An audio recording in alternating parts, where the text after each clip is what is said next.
I am curious what people get wrong about, and what does society get wrong about being a plus size model? I think people, one thing they definitely get wrong is that we're lazy, or we're people that are always inherently unhealthy, which is also like the standard of health these days. Like, who determines that? Like, is it people that drink alcohol? Is it people that vape? Is it people that do Mm. hookah on the weekends? Is it people that are having like protected sex? Like, what is the standard of health, and why is it that people use that as a reason to be shameful and nasty to an individual they have no idea about?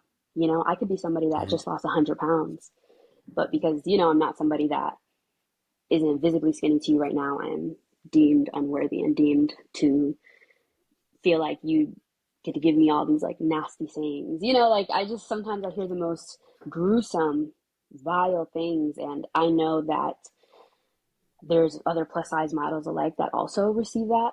And there's a lot of Mhm. conversations I've seen, podcasters I've seen say that, like, if you're a model, like, the least, like, you can't be fat and a model, like that kind of defeats the purpose. But I Mm. think modeling is about convincing somebody why they should buy these things. And what better way than to see it on yourself? That's a great You point. know, Yep. That's a like, great point. that to me is what makes me want to buy something, because I'm like, oh wow, that looks really good on her. And I think that's why my audience has such a deep connection with me, because they didn't know something would look as good as it does on a body top like theirs until they saw me in it. So I think that is such a common misconception, that like models can't be fat, or that they're lazy because they are fat. Because I do pole, I'm a very active person, and I know a lot of models that are constantly in the gym, but their ideal body type isn't to be super thin, and that's okay too. Like, sometimes people have kids, sometimes Yep. bodies look different, and like, that's okay. Yeah, they talked dirty about Jessica Simpson. I think it was her third kid if she Yeah. had gained weight.